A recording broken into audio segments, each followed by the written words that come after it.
ரெண்டு நாளுக்கு முன்பு ஒரு 100 கோடி ரூபாய் இடம் 2 கோடி ரூபாய்க்கு கிரையம் பண்ணியிருக்காங்க. இது கண்டிப்பா ஹெச்ஆர்என்சிக்கு தெரியாமல் நடந்திருக்காது, பத்திரப்பதிவுத்துறை அமைச்சருக்கு தெரியாமல் நடந்திருக்கு. 2 பேரையும் கட்டுப்படுத்துவது யாருன்னா விஷ்ணு ரெட்டி. இந்த விஷ்ணு ரெட்டி தான் அரசியல் ஆலோசகர், அரசியலே தெரியாது. இப்படியான ஒரு உல்லாசமான கூட்டம் தான் விஜயுடைய நட்பு வட்டாரம்.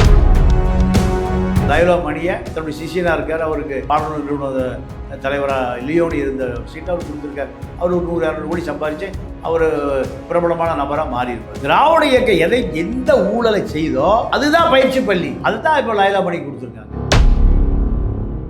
எப்போ வந்து ட்ரை பண்ண போறீங்க? சோழன் மேஸ், அசோக் நகர், வேளச்சேரி, அண்ணா நகர், பெருங்குடி மற்றும் பாரிஸ் கார்னர். மெரிபா பன்னீர் சோடா, ஐ ட்ரஸ்ட் மெரிபா. தாவேக்காவே தன்னுடைய சட்டமன்ற உறுப்பினர்களுக்கும் அமைச்சர்களுக்கும் மாமூல் கொடுத்து தான் கண்டுபிடிச்சி வச்சு. அப்போ எங்கேயும் வெளியே போயிடாதீங்க. ஊழலை செய்ய மாட்டேன், மக்கள் காசு கை வைக்க மாட்டேன், என்ன ஊழல் சொல்றீங்க? ஆமாம், எம்எல்ஏக்களுக்கு மாதம் 10 லட்ச ரூபா, மந்திரிகளுக்கு 50 லட்ச ரூபா. யாரும் எங்கேயும் கை நீட்டிடாதீங்க, குதிரை பேரத்துக்கு போயிடாதீங்க. திரும்ப தமிழ் தேசிய வேஷம் போட ஆரம்பிச்சிட்டு விஜயுடைய வருகைக்கு பிறகு தலித் இளைஞர்கள் பூரா இவரை தாண்டி எங்கே போயிட்டான், விஜய்கிட்ட போயிட்டான். தலித் தலைவர் என்கின்ற அந்த நிலையை கூட தக்க வைக்க முடியும். இதை வச்சு எப்படி கட்சி நடத்த முடியும்? விஜயுடைய ஒப்புதல் கேட்கும்போது விஜய் நான் மறுத்துட்டேன், நான் வரல. எப்படி தமிழ் தேசிய மாநாடாக இருக்கும்? திரும்ப திமுகவிலையும் அந்நியப்பட்டு நிற்கிறாரு, கூட்டணி சேர்ந்த தாவேக்காவிலும் அந்நியப்பட்டு நிற்கிறார். இது கவலைப்பட்டு ஒன்றும் இருக்காது. காரணம் கேட்டிங்கன்னா இப்போ விஜய் சீசன், இதுதான் திருமாவளவனுடைய வருத்தம் புலம்பலுக்கு காரணம். இது அண்ணாமலை கூட்டத்தை பார்த்தாலே ஒரு என்ஜிஓ மீட்டிங் மாதிரி தான் இருந்தது. தாவேக்காவை எதிர்க்கல, பிஜேபி எதிர்க்கல, மதுவை எதிர்க்கல, அப்புறம் எதுக்கு கூட்டம்? இதை தாண்டி இப்ப தேவை தமிழ் தேசியம். காவிரியை மீட்டெடுக்க முடியுமா? அது அவர்கிட்ட எந்த பதிலும் இல்லை. வணக்கங்க. வணக்கம். தமிழக வெற்றி கழகம் ஆட்சிக்கு வந்து 2 மாதங்கள் ஆயிடுச்சு. தமிழக வெற்றி கழக தலைவர் விஜய் அவர்கள் முதலமைச்சர் ஆவதற்கு முன்பே பரப்புரையில் என்ன சொன்னார்னா, நான் ஒவ்வொரு மாதமும் நான் உங்கள் தொகுதிக்கு வருவேன் அப்படின்னு சொல்லியிருக்கிறாரு. ஆனால் ஆட்சிக்கு வந்து 60 நாளில் இப்போ தான் 2வது முறையே போகிறாரு. அதாவது நன்றி தெரிவிக்க போனால் இப்போ 2வது முறை தான் போகிறாரு. மாதம் வருவேன் அப்படின்னு சொல்கிறது ஒரு பொய்ங்கிற மாதிரி ஒரு சில பேர்லாம் பேச ஆரம்பிச்சிட்டாங்க. இந்த அலுவலக திறப்புக்கான நிகழ்வாக இந்த தமிழக வெற்றி கழகத்துடைய இந்த 60 நாட்களுடைய மதிப்பீடு என்னங்க? இல்லை, இப்போது வாக்களித்தவர்கள் அத்தனை பேருமே திமுக, அதாவது திராவிட இயக்கங்களை ஒரு முடிவுக்கு கொண்டு வர வேண்டும். திமுக அதிமுக மாறி மாறி ஆட்சி, மாறி மாறி ஊழலை தவிர வேற எந்த விதமான நல்ல விடயங்களே இல்லை. எங்கே இப்போ எம்எல்ஏவே சொல்கிறார், நான் 10 கோடி கடன் வாங்கி செலவு பண்ணேன், 10 கோடி செலவு பண்ணிட்டு வந்தால் சம்பாரிச்சு திருப்பி கொடுத்தலான்னு தான் வந்தேன். இப்படி அதிமுக விட்டு விலகிய பல எம்எல்ஏக்கள் சொல்கிறாங்க. அப்போது இது ஒரு இண்டஸ்ட்ரியல் ஆகிப்போச்சு. எது?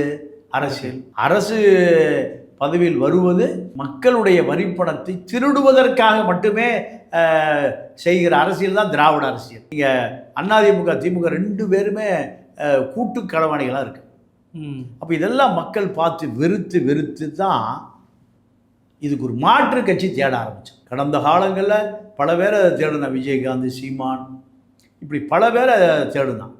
யாருமே இந்த திராவிட இயக்கத்திலிருந்து வெளியே வரல. தங்களை மீண்டும் திராவிட இயக்க ஊழல் இவர்களை திராவிட ஊழல் கடலில் கரைஞ்சு போயிட்டாங்க பாதி பேர். அப்போது இவர் திராவிட இயக்கத்தை எதிர்க்கிறார், திமுகவை எதிர்க்கிறார், ஆளுங்கட்சியாக இருக்கும்போது எதிர்க்கிறார். இதுக்கு நீங்கள் ஆதவர்ஜனாவும் ஒரு காரணம். ஆதவர்ஜனா சபரீசனுக்கு உதவியாளராக இருந்து 500 கோடி ரூபா லாட்டரி தொழில் நடத்துவதற்காக கொடுத்தப்பட்ட பணம், இதெல்லாம் ஏமாற்றப்பட்டு கடைசியாக ஒரு எம்பி சீட் கேட்குற, அதுவும் சபரீசனால் மறுக்கப்படுகிறது. அப்புறம் அவர் விசிகா வர்றாரு. விசிகாவிலிருந்து விரட்டப்படுவதற்கு காரணம் சபரீசன். சீட்டே கொடுக்கல திமுக. ஒன்று ரவிக்குமாருக்கு, இன்னொன்று திருமாவளவன் தான். 2மே ரிசர்வ் தொகுதி தான். ரிசர்வ் தொகுதியில் ஆதவர்ஜனா நிற்க முடியாது. இப்படி பல டார்ச்சர். அப்போது திமுக எதிர்ப்பு வீரியத்தை வேகப்படுத்தியது தான் விஜய்க்கு இப்போ இந்த இவ்வளோ பெரிய வெற்றி. அப்போது இந்த வெற்றி அடைந்தவுடன் மக்கள் என்ன நினைக்கிறாங்கன்னா, திமுக மீது நடவடிக்கை எடுப்பீங்க. இப்போது ஹெச்ஆர்என்சியில் 2 நாளுக்கு முன்பு ஒரு 100 கோடி ரூபாய் இடம் 2 கோடி ரூபாய்க்கு கிரையம் பண்ணியிருக்காங்க. இது கண்டிப்பாக ஹெச்ஆர்என்சிக்கு தெரியாமல் நடந்திருக்காது, பத்திரப்பதிவுத்துறை அமைச்சருக்கு தெரியாமல் நடந்திருக்காது. 2 பேரையும் கட்டுப்படுத்துவது யாருன்னா விஷ்ணு ரெட்டி. இந்த விஷ்ணு ரெட்டி தான் அவருடைய அரசியல் ஆலோசகர். அரசியலே தெரியாது, ஒரு கார்ப்பரேட் கம்பெனி பல லட்சம் கோடி வச்சுருக்காரு, ஒரு ஜெட்டு வச்சுருக்காரு, எங்கே போனாலும் ஜெட்டில் தான் போவார். அவர் குடும்பத்தில் எங்கே போனாலும் 2 காரு போகுமா. ஏன்னா ஒரு காரு பழுதடைஞ்சிருச்சுன்னா அவங்க குடும்பம் வாடகை காரில் ஏறாது. அப்போ இதெல்லாம் மக்களிடமிருந்து கொள்ளையடிக்கப்பட்ட காசு தான். 2 BMW, யார் விஷ்ணு ரெட்டியுடைய மனைவி நந்தினி ரெட்டிக்கு 2 கார், எங்கே போனாலும் 2 BMW போகணும். இப்படியான ஒரு உல்லாசமான கூட்டம் தான் விஜயுடைய நட்பு வட்டாரம். அப்போது இந்த 60 நாளில் திமுக மீது எந்த நடவடிக்கையும் இல்லை. அனிதா ராதாகிருஷ்ணன் பிடிச்சது ஏமாற்றுவதற்கு. நைட்டு போனார், காலையில் வந்துட்டார். செந்தில் பாலாஜி எங்கே ஓடிட்டு இருக்காரு. செந்தில் பாலாஜியை பிடிக்க முடியாமல் ஒரு காவல்துறை இருக்குது, அது காவல்துறையை கலைச்சிடலாமே. சாதாரண நபர் தானே செந்தில் பாலாஜி, ஒரு தீவிரவாதியோ பயங்கரவாதியோ இல்லையே. சரி, இப்போ இது ஒரு பக்கங்கய்யா. ஆட்சியாக இந்த அரசு எப்படி செயல்படுது, நிறைய விஷயங்களை பின்வாங்கி இருக்கிறாங்க, நியமனங்கள் குறித்து பின்வாங்கியிருக்காங்க. இன்னைக்கு பாடநூல் தலைவராக வந்து கட்சியினுடைய பிரச்சாரர்கள் அறியப்பட்ட லோயலாமணியை போட்டிருக்கிறாங்க. இதெல்லாம் ஒரு சரியான ஒன்றா? ஒரு பாடநூல் கழகத்தை கட்சியினுடைய பேச்சாளரை போடுவது, இதெல்லாம் சரியான போக்கா? இல்லை, திமுகவில் லியோனியை போட்டாங்களே, அதே தான். திராவிட இயக்கம் எந்த ஊழலை செய்தோ அதுதான் பயிற்சி பள்ளி, அதுதான் பயிற்று பள்ளி, அதுதான் இப்போ லோயலாமணி கொடுத்துருக்காங்க. இங்கே எல்லா ஊழலுக்கும் ஒட்டுமொத்த வழிகாட்டி யாரு? திராவிட இயக்கங்கள் தான். திராவிட இயக்கம் என்பது பெரியாரோடு முடிஞ்சு போச்சு. பாடநூல் கழகங்கிறது ஒரு பெரிய போஸ்டிங்க. என்ன சம்பளங்கள்லாம் வரும், அந்த போஸ்டிங்குடைய முக்கியத்துவம் என்னங்க? இல்லை, அந்த பாடநூல் நிறுவனங்கிறது அரசு அச்சகம். அரசு அச்சகத்தில் பாடநூல் நிறுவனம் பல கோடிக்கணக்கான ரூபாய் பாடநூல் புத்தகம் அரசு பள்ளியில் 1வது 2வது 3வதுலேருந்து +2 வரைக்கும். அதே போல் கல்லூரிக்கு இப்படி அது பல கோடி ரூபாய் ஒப்பந்தம் பல தனியார் நிறுவனங்களுக்கு கொடுக்கக்கூடிய ஒரு பெரிய நிறுவனம் அது. லியோனிக்கே எனக்கு தெரிஞ்சு அவர் 5 வருஷத்தில் ஒரு 100 கோடி ரூபாய் கமிஷன் வந்துடும். ஒரு 1000 கோடி ரூபாய்க்கு பிரிண்டிங் ஆர்டர் வெளி கம்பெனி கொடுப்பாங்க, 10% கொடுத்துட்டு போயிடுவான், 10% கொடுத்துட்டு போயிடுவான். குறைஞ்சபட்சம் 100 கோடி ரூபா வரும் 5 வருஷத்துக்கு. இப்போ இந்த வாரியங்களை நீங்கள் இப்போ சிமெண்ட் வாரியம் போட்டால் சிமெண்ட் ஃபேக்ட்ரி வெளியேற ஒவ்வொரு மூட்டைக்கு ஒரு 2 ரூபா கொடுத்துருவோம். ஒரு நாளைக்கு எடப்பாடி கொஞ்ச நாள் சிமெண்ட் வாரிய தலைவராக இருந்தார். ஒரு நாளைக்கு தமிழ்நாட்டில் இருக்கக்கூடிய பெரிய பெரிய சிமெண்ட் தொழிற்சாலைகளிலிருந்து ஒரு நாளைக்கு குறைஞ்சது ஒரு 2 முதல் 3 லட்சம் மூட்டை வெளியேறும். அப்போ 3 லட்சம் மூட்டைக்கு 2 ரூபானா டெய்லி 6 லட்ச ரூபா வந்துடும். இதுதான் வாரியத்துக்காக அடிச்சுக்கிறது. வாரிய தலைவர் கொடுங்க, வாரிய தலைவர் கொடுங்க. அப்போ இதே போல தான் பாடநூல் நிறுவனம் இந்த லோயலாமணிக்கு ராஜ்மோகன் கொடுத்துருக்காரு. அவர் தன்னுடைய சிஷியம். அவர் ராஜ்மோகன் மேலே கடுமையான குற்றச்சாட்டு. எந்த யாரையும் விஜய் பக்கத்தில் நெருங்க விடுறது. அங்கே இருக்கக்கூடிய அறிவு சார்ந்த ஆட்களை ராஜ்மோகன் விஜய் பக்கத்தில் நெருங்க விடுறதில்ல. இப்படி பல குற்றச்சாட்டு இருக்கு. அந்த குற்றச்சாட்டுகளுக்கு என்ன காரணம்னா, அவரை விட அறிவாளி அவரை விஜய் பக்கத்தில் போயிடக்கூடாது. பல பேர் இருக்காங்க, கலை இலக்கிய கழகம், பல பேச்சாளர்கள், விஜய்க்காக நீண்ட நாள் தொலைக்காட்சியில் பேசிய பல பேர் இருக்காங்க. யாருமே நெருங்க விடுறதில்லை. ராஜ்மோகன் மேலே ஒரு குற்றச்சாட்டு இருக்குது. இப்போ அவர் லோயலாமணியை தன்னுடைய சிஷியனாக இருக்கார். அவருக்கு பாடநூல் நிறுவன தலைவராக லியோனி இருந்த சீட்டை அவர் கொடுத்துருக்கார். அவர் ஒரு 100-200 கோடி சம்பாதிச்சு அவர் ஒரு பிரபலமான நபராக மாறிடுவார். சரிங்க, இப்போ இன்னொரு பக்கம் என்னென்னா, தாவேக ஆட்சினா இப்போ இன்னொரு பக்கம் அண்ணாமலையுடைய அரசியல் வருகை. முதல் மாநாட்டை குறித்து நம்மளே பேசியிருக்கோம், பல விஷயங்களை பேசியிருக்காரு. அந்த இதில் 2031 ஆட்சி மாற்றம் அப்படின்னு சொல்லி பேசிக்கிறாரு. போதை குறித்து இங்கே இருக்க பெண்களுக்கு எதிரான வன்முறை எல்லாத்துக்கு காரணம் மதுதான், இதை ஒழிக்கணும் அப்படின்னு சொல்லலாம் பேசியிருக்கிறாரு. அண்ணாமலையுடைய நேற்றைய பேச்சு சொல்ல வருவது என்ன?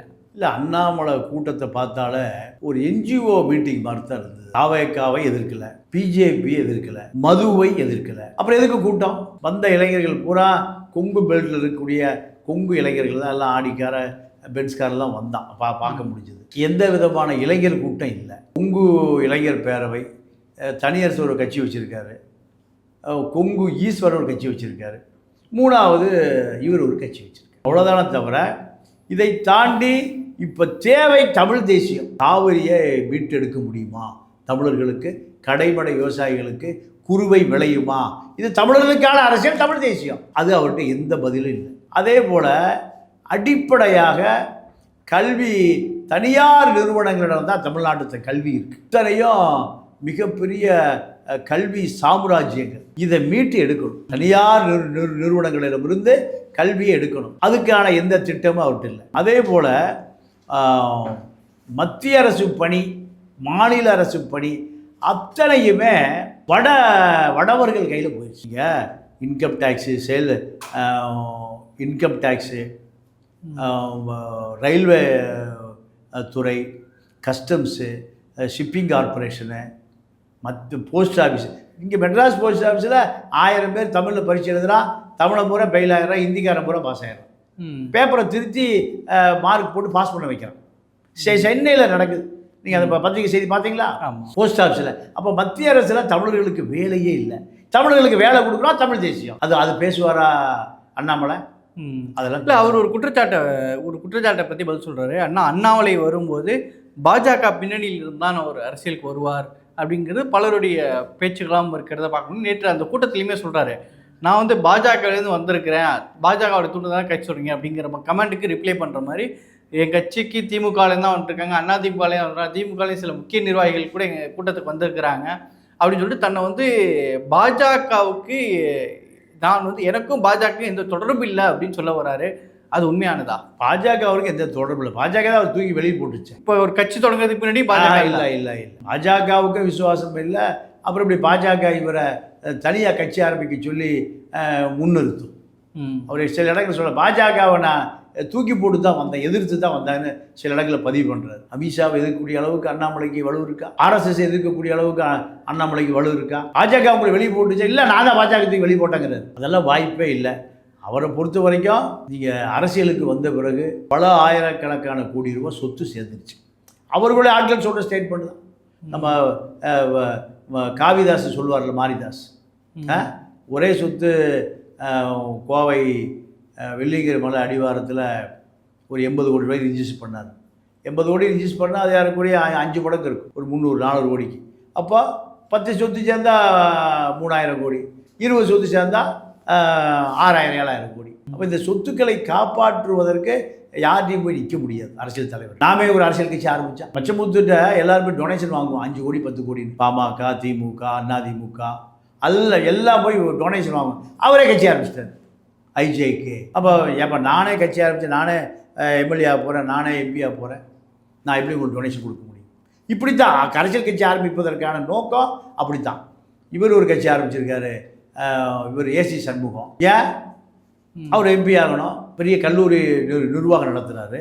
இந்த கல்லூரி நிறுவனத்தை எல்லாம் போய் டொனேஷன் கேட்குறான். அப்போது அது கட்சி இருந்தால் கேட்க மாட்டான். இதே ஸ்டைல் தான் அண்ணாமலைக்கு. தாவேக்காவே தன்னுடைய சட்டமன்ற உறுப்பினர்களுக்கும் அமைச்சர்களுக்கும் மாமூல் கொடுத்து தான் கண்டுபிடிச்சி வச்சுருக்கு. அப்போ எங்கேயும் வெளியே போயிடாதீங்க. ஊழலை செய்ய மாட்டேன், மக்கள் காசு கை வைக்க மாட்டேன், என்ன ஊழல் சொல்கிறீங்க? ஆமாம், எம்எல்ஏக்களுக்கு மாதம் 10 லட்ச ரூபா, மந்திரிகளுக்கு 50 லட்ச ரூபா. யாரும் எங்கேயும் கை நீட்டிடாதீங்க, குதிரை பேரத்துக்கு போயிடாதீங்க. உங்கள் எல்லா வேலையும் விஷ்ணு ரெட்டி பார்த்துக்குவார். விஷ்ணு ரெட்டியும் ஆதவ் அர்ஜுன் ரெட்டியும் பார்த்துக்குவாங்க. இது இப்போ பார்த்தா தாவேக்கா ஆட்சி மீண்டும் கிருஷ்ணதேவராயர் ஆட்சி, விஜயநகர பேரரசு படையெடுத்து வந்த மாதிரி அதிகாரம் பூரா தெலுங்கு தொழிலதிபர்கிட்டே இருக்குது. இவங்க இன்வெஸ்ட்மெண்ட் பூரா ஆந்திராவோட, இன்வெஸ்ட்மெண்ட் பூரா தெலுங்கானாவில். இவர்கள் பூர்வீகம் அதுதான். அப்போது மார்வாடி கொள்ளையடிச்சிட்டு போனால் இப்போ இந்த 3 பேர்கிட்ட தான் விஜய் மாட்டிக்கிட்டார். 3 பேர் எதை சொல்லுகிறார்களோ அதுதான் இப்போ அரசியல். திமுக ஆட்சி காலத்தில் இதே போல தான் நேரு, வேலு, சேகர் பாபு 3 பேர் எதை முடிவு செய்கிறார்களோ, யார் மேயர்னு பிரியாவை கண்டுபிடிச்சது சேகர் பாபு தான். நீங்கள் நேரு திருச்சிக்கு மேலே கீழே யாரை சொல்கிறாரோ அவங்க தான் எம்பி, எம்எல்ஏ, மேயர் எல்லாம். இந்த பக்கம் தமிழ்நாட்டுடைய வடக்கு பகுதியில் வேலு எதை சொல்கிறாரோ அவங்க தான். கான்ட்ராக்டர்களும் அவர்கள் தான், எம்எல்ஏக்களும் அவர்கள் தான், எம்பிக்களும் அவர்கள் தான், மேயராக வர்றதும் அவர்கள் தான். திருச்சியில் அவர்.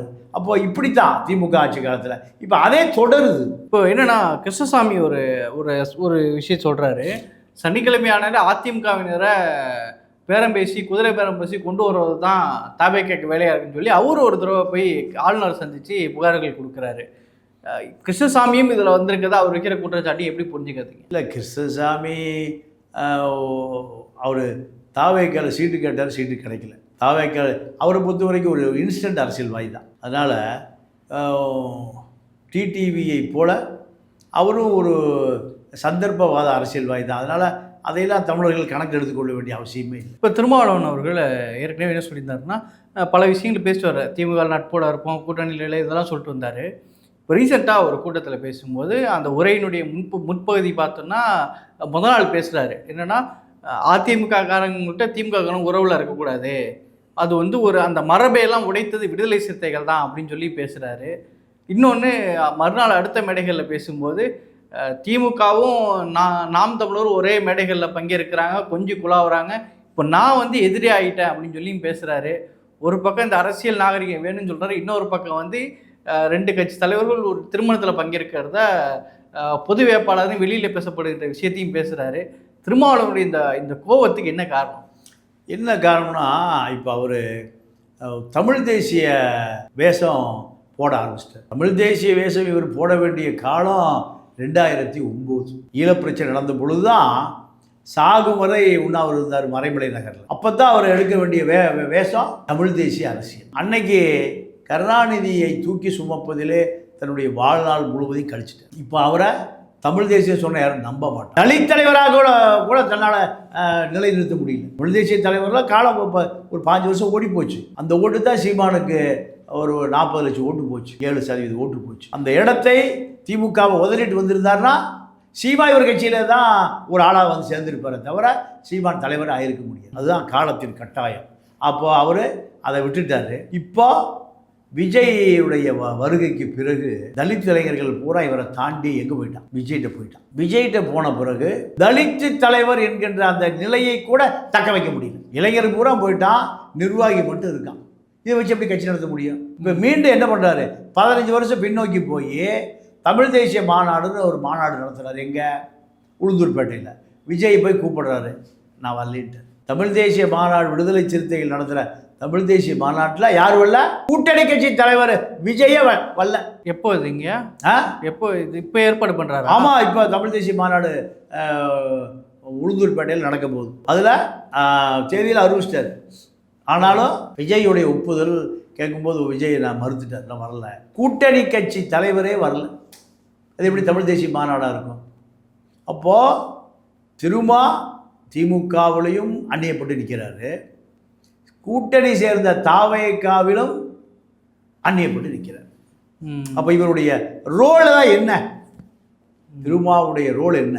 கதறி கதறி சொல்கிறார், நான் உங்கள் அம்பேத்கருடைய ஊதா சட்டையை நான் சொல்லி கொடுத்துருக்கேன் உங்களுக்கு, பால்வாடிக்கு போயிடாதீங்கப்பா, பால்வாடிக்கு போய் அரசியலை மறந்துடாதீங்கன்னு கரடிக்கத்தான் கற்றுனேன். அதெல்லாம் எவனும் கேட்கல.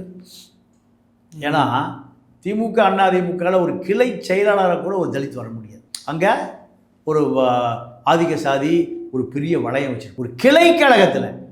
அப்போ அவனுக்கு எது அரசியல் தேவைப்பட்டது? தாவேக அரசியல் தான் தேவைப்பட்டது. தாவேக்கில் வந்த பிறகு கிளைக்கழக செயலாளர் ஆக முடியாதவர்கள் எல்லாம் என்ன ஆயிடுச்சு? மந்திரி ஆயிடுச்சு. இதுதான் திருமாவுடைய வீழ்ச்சி, திருமாவுடைய வருத்தம், திருமாவுடைய கவலை எல்லாமே. இது காலம் கடந்து போச்சு. இனி கவலைப்பட்டு ஒன்றும் மருந்தாக இது எதுவுமே நிற்காது. காரணம் கேட்டிங்கன்னா இப்போ விஜய் சீசன். இந்த தலித்துக்களை இவர் இத்தனை ஆண்டு காலம் போராடி ஒருத்தர் மந்திரி ஆக்கியிருக்காரு. 2 வருஷத்தில் அங்கே 8 பேரை மந்திரி ஆக்கியிருக்கு. எது மாபெரும் வெற்றி? எது தலித்தியா வென்றெடுக்கப்பட்டது? 2 வருஷத்தில் 8 பேர் மந்திரியா? ஒரு 35 ஆண்டு காலம் 91 எனக்கு தெரியும் திருமாவும் ராமதாஸ் இவர் முதல் சந்திப்பில் நான் இருக்கேன். நானும் ஜீவசகாத்த அப்பா வள்ளிநாயகம் இறந்துட்டார், அவரும் இருக்கும். சரிப்பும் இருக்கார். 3 பேர் இருக்கும். வள்ளிநாயகம் நம்ம மனைவி அந்த ஓவியா ஜீவாவுடைய அம்மா ஒரு வீடு கட்டி கிரகப்பிரவேசம் பண்ணுது. எங்கே? மதுரை கூடல் நகரில் 91. அப்போ தான் அந்த சந்திப்பு ராமதாஸும் திருமாவளவனும் சந்திச்சு முதல் சந்திப்பே அதுதான். நான் பலமுறை அவரை பார்க்கும்போது நான் நினைவுபடுத்தியிருக்கேன், ஒத்துக்குவார். அதே போல் ஓவியா என்ன பண்ணுது? எல்லாருக்கும் சால்வை துண்டு போடுது. அந்த கிரகப்பிரவேசம் வீடு சிறப்பு புகுமனை புகுவிழா அதில் திருமாவளவனுக்கு சட்டை பிட்டும் பேண்டு பிட்டும் போடுது. என்னென்னு கேட்டால் அவர் பாவம் வேலையை விட்டுட்டு இரவுகளாக அலையிறார் மக்களுக்காக. ஒரு நல்ல சட்டை பேண்டு கூட இல்லை, அதனால தான் நான் நல்ல துணியாக பார்த்து எடுத்துகிட்டு வந்தேன், தைச்சு கொடுக்கணும். ஓவியா சொன்னது, இன்னைக்கு ஓவியா இன்றைக்கி மறந்துருக்கு. அப்போ இவ்வளோ பெரிய இயக்கவாதி எங்கே வழிமாறினார்? விஜய்க்கெல்லாம் அந்த மாநாடு கூப்பிடார், அவர் மறுத்துட்டார். அப்போ இவ்வளவு தூரம் நீங்கள் எங்கே தொலைந்தீர்கள்? தமிழ் தேசியம் நீங்கள் எடுக்காதனால் தொலைந்தீர்கள். இதுதான் திருமாவளவனுடைய வருத்தம், புலம்பலுக்கு காரணம் இதுதான். சரிங்க, பல்வேறு விஷயங்களை பயந்துட்டீங்க. கருத்துக்கு நிறுத்திக்க நன்றி. நன்றி, வணக்கம். எப்ப வந்து ட்ரை பண்ண போறீங்க? சோழன் மேஸ், அசோக் நகர், வேளச்சேரி, அண்ணா நகர், பெருங்குடி மற்றும் Parry's corner. Meriba Paneer Soda. I trust Meriba.